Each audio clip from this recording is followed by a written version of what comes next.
Hello everyone and welcome back to my channel. I'm your narrator Giles with a J and we're on Season 22, Family Annihilators Part 2. I already did a season of Family Annihilators years ago and you can check the description for a link to a playlist of all of those videos. Otherwise, on with the show.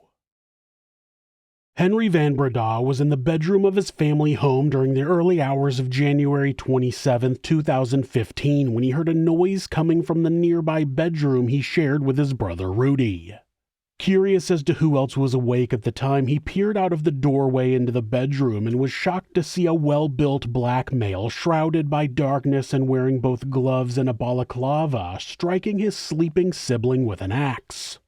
Panic began to set in for the young man, and that was why he immediately shouted for his father, Martin, who woke up and quickly came running to help his son. Unfortunately, Martin van Breda would not be able to stop the mysterious figure who was attacking Rudy.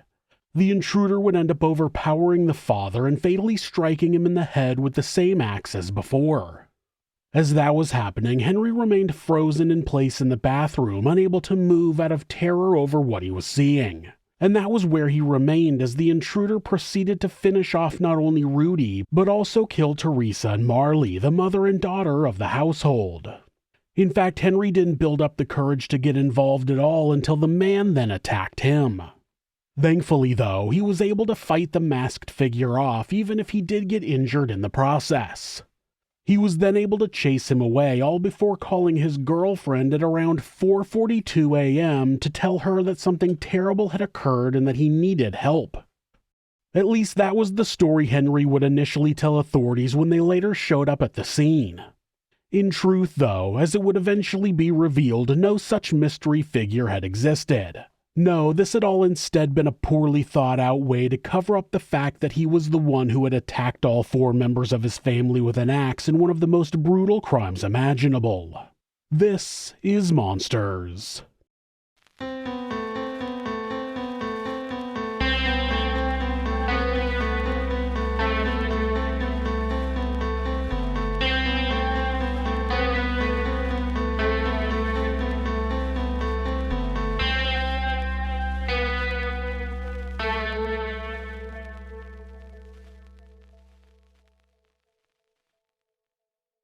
Before we begin, I just want to make sure you know that my other show, Sinister, is back up and there are 3 episodes a week.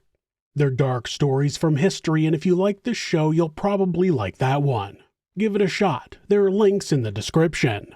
Thanks. The Van Breda family seemed like a pretty normal Christian household as far as the outside world could tell. Or at least as normal as a family who had enough money to own the Dazals Golf Estate in Stellenbosch, South Africa could be.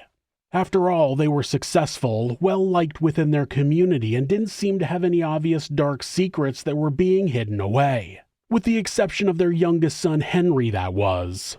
But even then, while Henri's apparent drug abuse was somewhat known about by the locals, it wasn't like it made him a complete social pariah amongst his community. At least not initially. If anything, it just gave him the label of being a bit of a black sheep, and people assumed he would eventually straighten himself out. It wasn't as if his father Martin wasn't able to use his considerable money and influence as the managing director of his local branch of Engel & Volkers, a German real estate company, to get him out of a jam whenever those occurred. And it wasn't like his mother Teresa wasn't always there to try to bring him back down to earth too. Even his siblings, 22-year-old Rudy, 2 years his senior, and 16-year-old Marley, 4 years his junior, always wanted the best for their brother. But even if that was the case, it wasn't always possible to give Henri the best, as sometimes the sad reality is that an addict can simply be their own worst enemy. And it appears that was the case for the young man once he got to the point of reaching his late teens. His drug use got so bad that, once he graduated school and briefly moved over to Australia with his family, he earned the nickname of Druggy.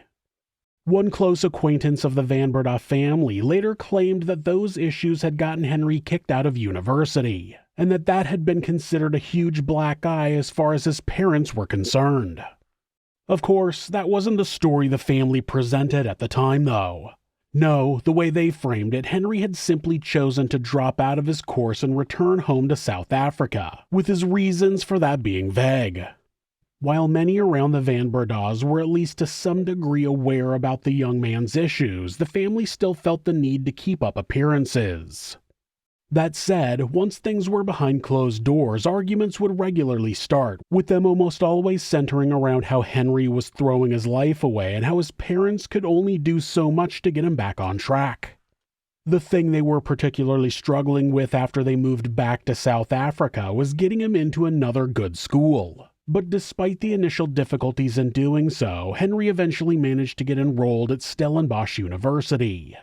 Not long after he arrived there, his issues would become apparent all over again as his drug use once more took center stage ahead of his studies. After a while, it even started to take a physical toll on him, as those around the boy couldn't help but notice how thin and pallid-looking he was growing, like a man who was doing everything in his power to self-destruct right in front of the world. One neighbor named Robert Minnies would later encapsulate the vibe Henri was giving off during that period when he said of the boy, quote, "What struck me was the way he always looked as if he wasn't quite all there, in a trance, almost as if he wanted to say, 'Go on, hit me.'" That's right, by then what had once been a mere case of a black sheep amongst a well-to-do family was becoming more and more of a concern as people started to become scared of him. And that wasn't the only example of Henri van Breda causing issues amongst the local community. There was also the time where a domestic worker at his family home named Margaret Delport was the target of a barrage of obscene remarks from the young man while he was under the influence. Those remarks would be mimicked a year later when, about 2 weeks prior to the murders taking place, he and a couple of similarly strung-out friends created a scene at a shopping center just outside of Stellenbosch by loudly singing and dancing in front of a crowd of shoppers, all while Henri exposed his genitals and shouted at nearby women, telling them all the sordid things he wanted to do to them. Obviously, that kind of behavior couldn't carry on unchecked forever, and the family knew that. By that point, they'd even taken to talking the problem over with friends rather than trying to hide it anymore for the sake of keeping up appearances. As one friend of the household later put it, quote, "Teresa was sometimes so exhausted from sitting up all night with Henri that his dad had to take the children to school in her place. Martin knew his younger son was taking drugs. At some point he threatened to cut off his allowance. He had high expectations of his children. At one stage, he was very concerned when he found Daga in Henri's possession." Of course, Daga, a popular strain of cannabis in South Africa, was far from the worst thing Henri was putting into his body by then. But with his father not being as educated on drugs, one substance seemed to be as bad as the next as far as he was concerned. So in 2014, after finally reaching his breaking point, he demanded that his son go to a private rehabilitation center and mental health treatment facility in Lovenstein, Belleville, where he was hoped he would deal with all of his issues in one fell swoop, getting him clean of drugs all while sorting out any underlying emotional issues he was suffering from. But if that stay did anything to quell Henri's issues, it obviously didn't stick, as once he was back home again, he quickly returned to his old ways. That would all lead to the unfortunate events of January 27, 2015, where, clearly, something critical broke down within the young man and caused him to commit one of the worst crimes imaginable. Henri had called emergency services, but it was eventually revealed that it was 3 hours after the murders had taken place. Henri would claim that the delay was due to him losing consciousness after the attack. That claim is contradicted by the fact that Henri called his girlfriend directly after the murders. When he finally did call the authorities, they rushed to the scene. What they found upon setting foot on the property was one of the more gruesome scenes which had ever taken place in South Africa, as Martin, Teresa, and Rudy van Breda were all dead, butchered with an axe. As for Marley, the youngest of the household, she had also been savagely attacked, though somehow had managed to cling to life.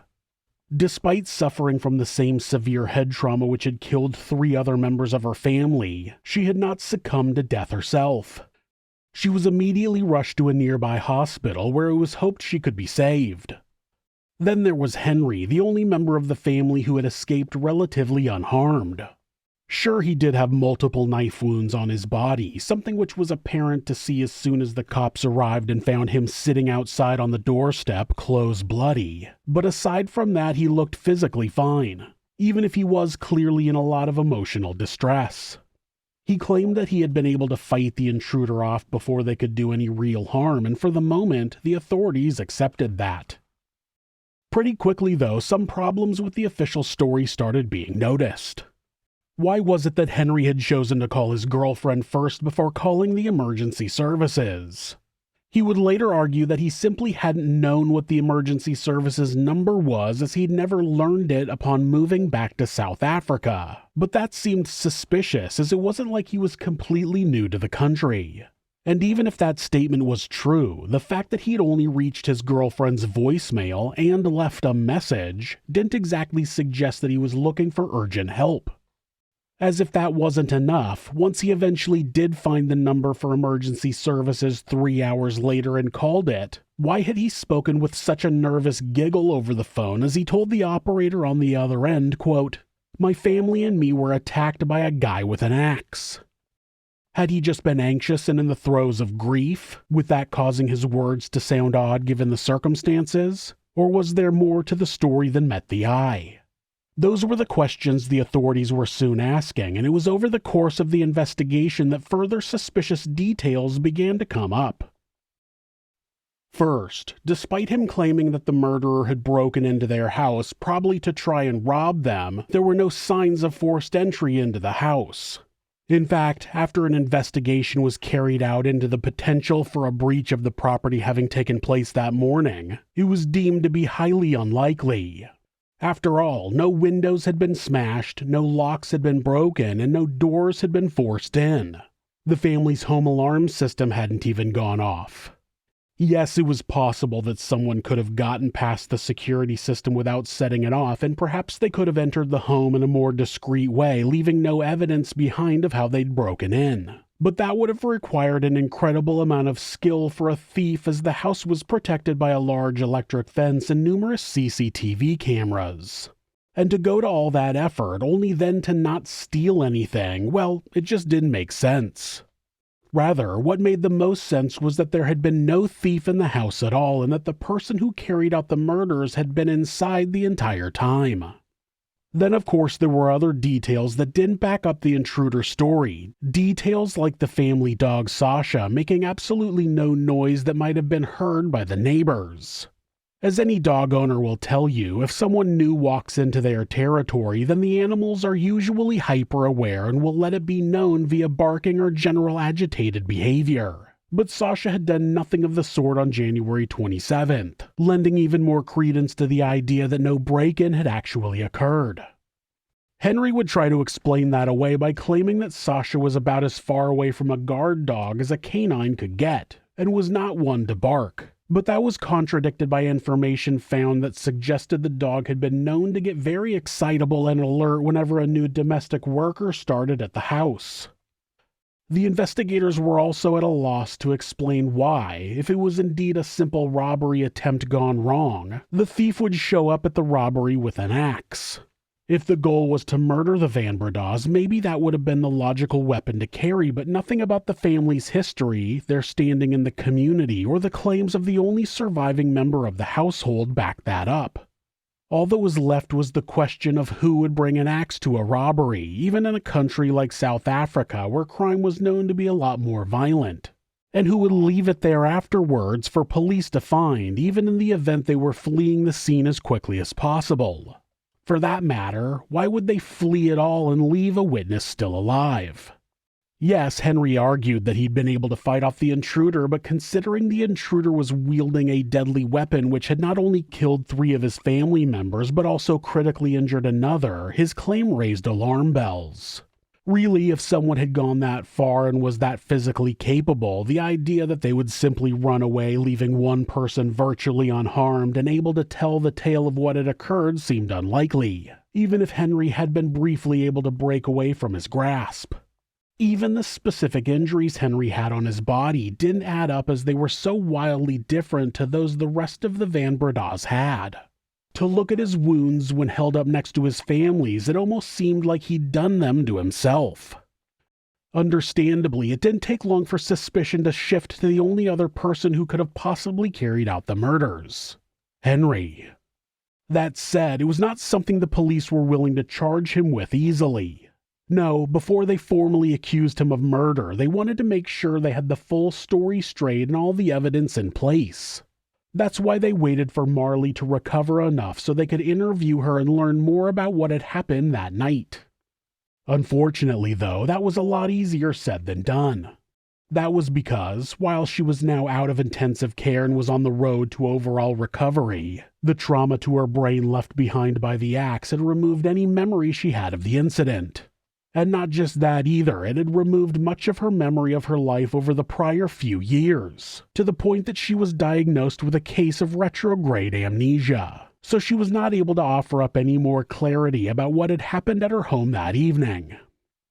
For safety purposes, Henri and Marley were taken in by separate relatives and kept apart.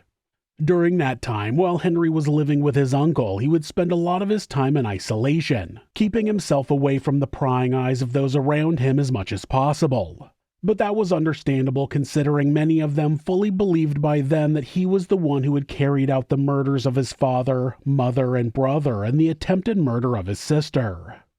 One person in particular who was wary of being in his company was Aisha Lau, a domestic worker who was employed at his uncle's estate at the time. As she would later describe the young man when being interviewed, quote, "He generally kept to his room. He didn't come out of there when there were guests either. Henri sometimes sat on his own outside at the swimming pool smoking those strong cigarettes. He would also pour himself a drink at the bar and take it to his room. I never let him stand behind me. Later he would usually drive off on his own in a BMW and stay away for long periods." But while the people around him might have had strong suspicions, the fact of the matter was that until the police could find the evidence they needed to formally charge him with a crime, things were not going to go any further. And that's why they remained hard at work on the task over the next year and a half. At one point, the authorities even looked into rumors that Henri may have been diagnosed with a brain tumor and that it may have been partially responsible for the erratic and impulsive behavior that would lead to him killing his own family. In the end, though, any evidence of a tumor in Henri's frontal lobe could not be evidenced. Brain scans had been done on the young man at one point, but there was nothing concrete to show that something sinister had been found there. Rather, if there was a tumor which had caused Henri to act the way he did, it was kept under wraps by the family very well. One thing that could be proven, however, was that the blood found on Henri's clothes on the night of the murder did indeed belong to his deceased family members. Given his official version of the story didn't have him getting directly involved when they were being killed, the blood likely came from him moving and tampering with the bodies after the fact.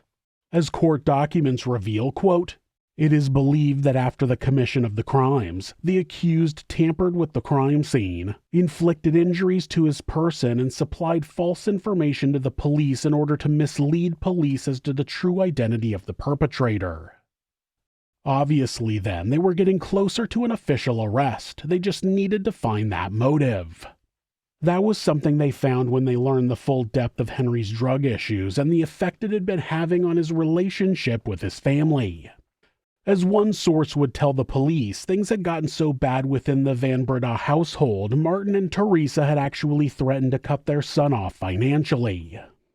That felt like a solid enough motive, so on June 13th, 2016, a full 18 months after the crimes had been committed, Henri van Breda was finally arrested and charged with the murders of his mother, his father, and his older brother, as well as the attempted murder of his younger sister.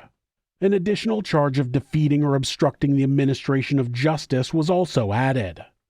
When he appeared at the Stellenbosch Magistrate Court the following day to plead not guilty to all charges, people were understandably a little concerned that bail was awarded, especially since it was only 100,000 South African rand.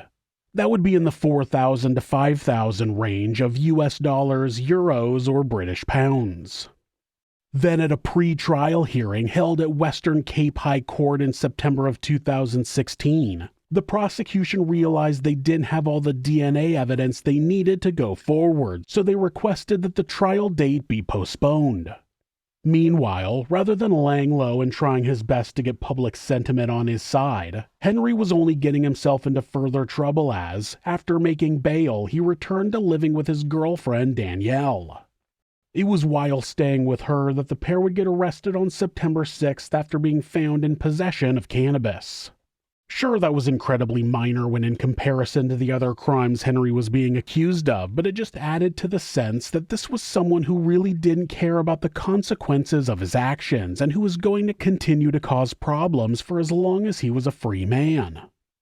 That would continue to be the general sense people had of Henri by the time April 4th, 2017 came around and his trial finally began at Western Cape High Court. There he continued to maintain his innocence by entering a not guilty plea, so the prosecution set out to prove beyond a reasonable doubt that he was lying. First, they started by looking at the injuries to each family member on the night of the crimes. According to the coroner, Martin had suffered a deadly blow to the back of his head, something that was in fitting with Henri's story.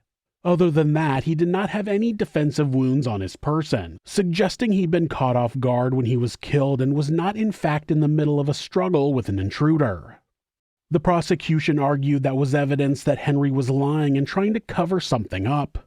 And while Teresa and Rudy's injuries suggested they were killed quickly after being taken by surprise, something that would somewhat back up what the accused had claimed, the fact that his injuries seemed suspect to say the least was only a further mark against him.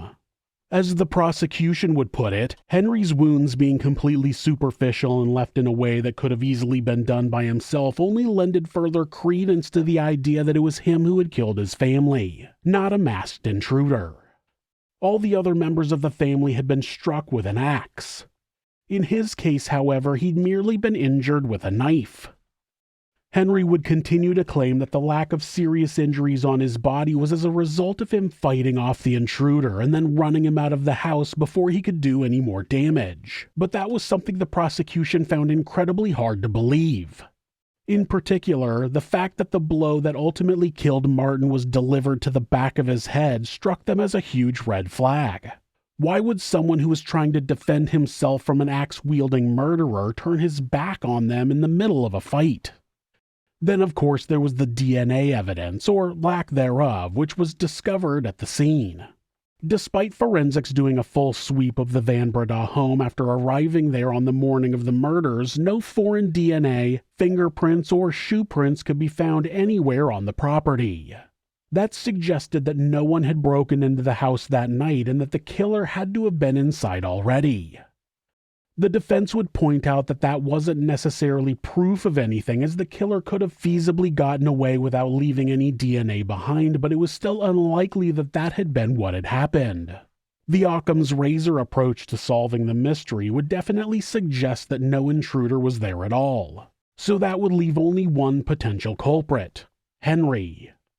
That was the argument the prosecution further pushed when they went on to bring in blood spatter analysts who argue that the spatter from Martin, Teresa, and Rudy's blood on Henri's clothes suggested that he was either a lot closer to them than he claimed he was at the point they were being killed, or that he had moved the bodies after the fact in order to make their positioning better fit with the story he planned to give the police. And that wasn't the only piece of evidence related to the blood of the victims that seemed to be damning for the defense. There was also the fact that forensics had found traces of both Rudy and Henri's blood in the shower. Obviously, that suggested one of them had taken a shower after the killings happened, likely in an attempt to clean themselves up and get rid of evidence. And given Rudy was already dead, it once again left only one possible option. As to any other explanation there might have been for blood being found in the shower, Henri couldn't provide one when asked. Just as he couldn't provide an explanation as to why a thief would break into a house and ignore the valuables that were located downstairs only to then go upstairs and engage in a killing spree. Then the prosecution asked more questions about the supposed fight Henri had with the intruder, and the inconsistencies between his story and the evidence that was left behind were undeniable. According to what Henri had told police during the immediate aftermath of the murders, the mystery intruder had come at him with an axe initially, which the young man had been able to wrestle from him before throwing it out of the way. Wasn't it odd, the prosecution claimed, that Henri would throw away the axe rather than use it to defend himself, especially as the attacker then produced a knife? And wasn't it also odd that, despite Henri claiming he'd fought the intruder off after being stabbed in the chest and upper arm, at one point falling down the stairs during the scuffle, the blood pattern and deviation on his body when he was checked out by doctors later that day suggested he had little to no movements after his injuries occurred. Again, it was suspicious, and something that the accused could not explain, with him only reasserting his claim that what he had told authorities on the day of the murders was the truth. That included the fact that he had passed out after calling his girlfriend in the immediate aftermath. And when he was asked once more why he hadn't called the emergency services instead, he reiterated his previous statement that he couldn't remember the emergency services number for South Africa as he'd spent time living in Australia prior to that. That didn't match up with the fact that the authorities discovered a piece of paper attached to the front of the home's refrigerator that included a list of various emergency services contact details. That fridge was less than 2 meters or about 6 feet away from the landline Henri used to eventually call for help. To think he hadn't seen that in the moment felt like a stretch. And even if his head had been elsewhere and he hadn't noticed it at the time, to think that he hadn't seen it at all during the prior 5 months he'd been living there felt like a near impossibility. Then, of course, there was the phone call itself. It had already been noted by police during their investigation that the calm and almost humorous tone Henri had taken on when he was reporting that he needed help was odd to say the least. But that was not a smoking gun in itself, as he would reassert at the trial people sometimes act strangely when they're in a state of grief or shock, which is absolutely true.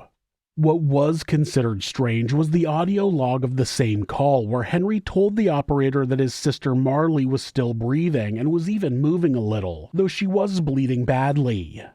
What he did not show any attempt at trying to do on the call, however, was attempt to stop her bleeding, something which would surely have been an almost automatic reaction if he was trying to save her life.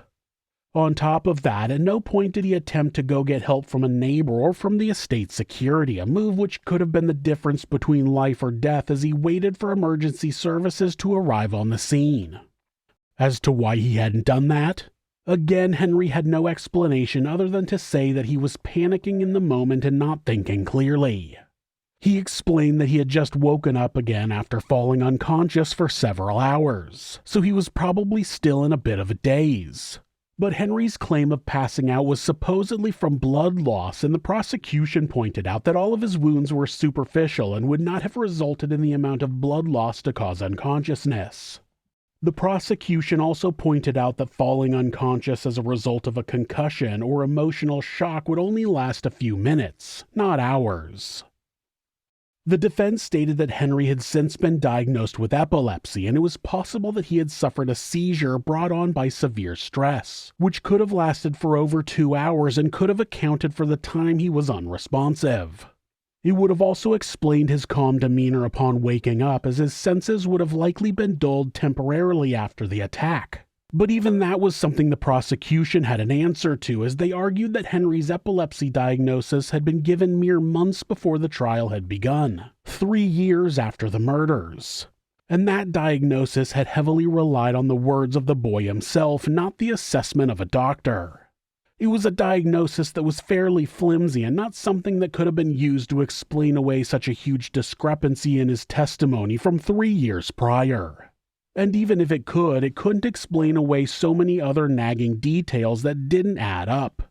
Details like why the family dog Sasha had remained silent during a supposed break-in, or why a neighbor who was living across from the Van Bredas at the time of the murders told the prosecution she remembered hearing a loud argument coming from the Dizals golf estate that evening. Henri tried to explain away the neighbor's claim by stating that he and his family had been watching Star Trek II: The Wrath of Khan on the evening of the killings, so maybe that was the yelling they thought they had heard. But that also felt like a flimsy excuse. And that wouldn't explain how the supposed intruder had gotten past the pretty high-tech security at the Dizals Golf Estate. They lived in part of an incredibly wealthy gated community, one that had CCTV, thermal cameras, electrified fences, and 24-hour patrol all set up. So if anyone had managed to make it all the way to the Van Breda family house, at least one of those measures should have picked them up. But they didn't, and that only added to the increasing pile of evidence that suggested that Henri had been lying to everyone around him in the aftermath of the murders. But even that wasn't the end of the evidence the prosecution levied against him. At a certain point, they moved on to the murder weapon itself.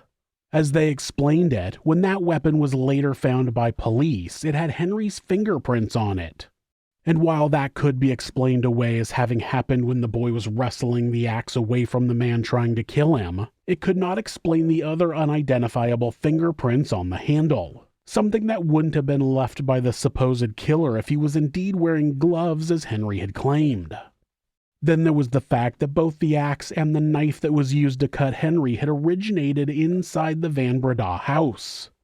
If, the prosecution argued, someone was going to go to all the trouble of staging a break-in in a hugely secure gated house, why wouldn't they arm themselves ahead of time?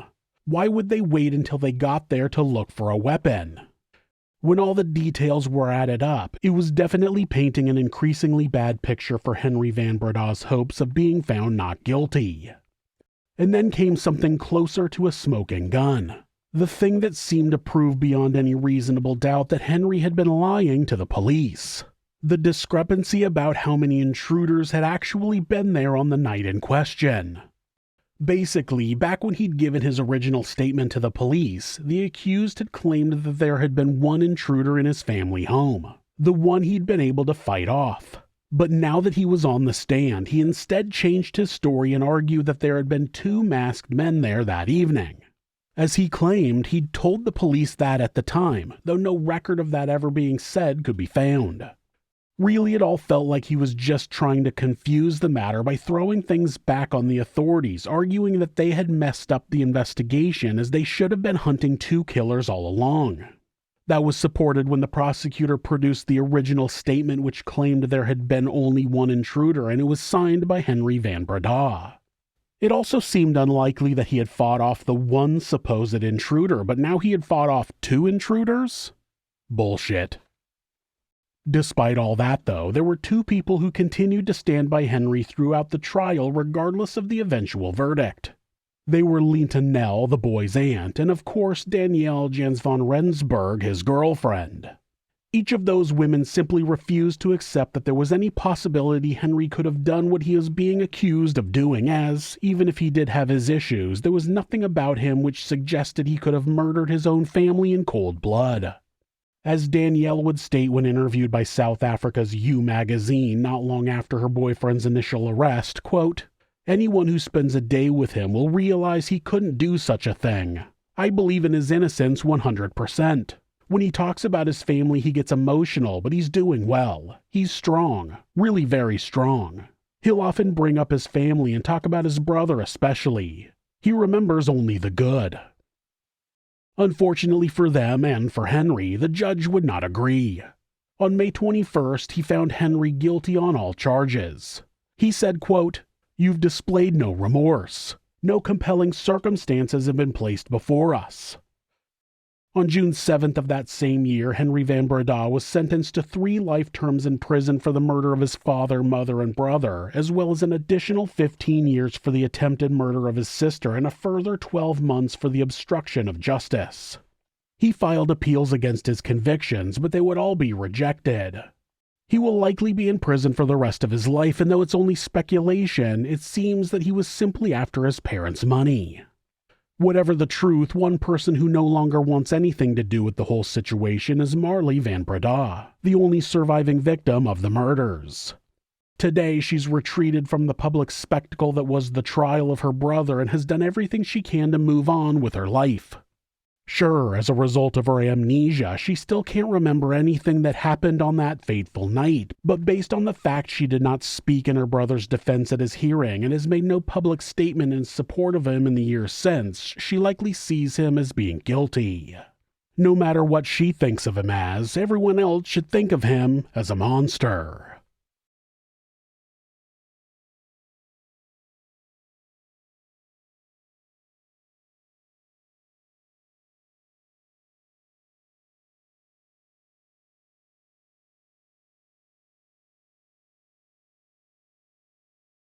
Thanks so much for letting me tell you this story. If you're a fan of true crime, hit subscribe and turn on notifications so you don't miss an episode.